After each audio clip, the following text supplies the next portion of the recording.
Between Union Gospel Mission and the city of Spokane has stalled, in part because of concerns over the group's LGBTQ stance. That deal would have allowed the city to build a stormwater treatment facility on UGM property. In exchange, they would have given UGM a number of other land parcels in the area. Our Hawk Hammer working for you with more on this issue and why it's become contentious. Hawk? Aaron, the contention comes from the terms of the deal, giving land to UGM. UGM is an organization which helps Spokane's homeless.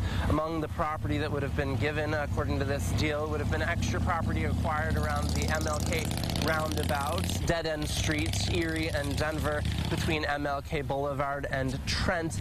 All that in return for access to UGM property.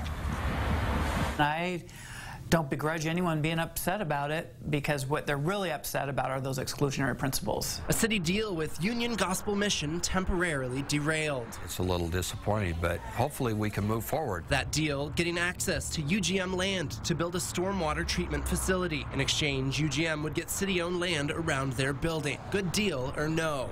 In return, we seem to be giving quite a bit more actual land than the square footage of the land that we were getting. Beggs and other council members having concern over the equity, and they weren't alone. And this is just, flying in the face of everything that would be right and human rights and acceptance. UGM, as a religious entity that operates without city funding, can set its own policies. We have a biblical platform from which we hire. And again, we do not despise or hate the LGBT community.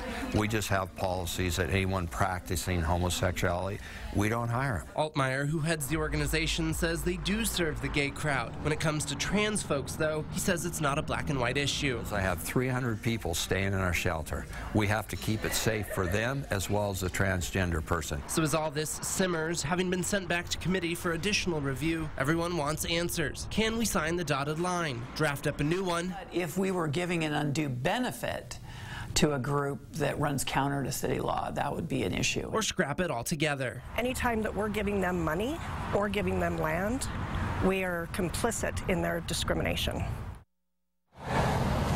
And adding to the pressure of this deal, there is a clock on it. City Council Member Beggs says the facility can only be built during August, a few weeks during August, during low water. Additionally, the city has a Department of Ecology grant to build that. That grant, $1 million. It expires during September. The full City Council will revisit this in the coming weeks. Reporting live, Hawk Hammer, KSLY 4 News. Thank you, Hawk.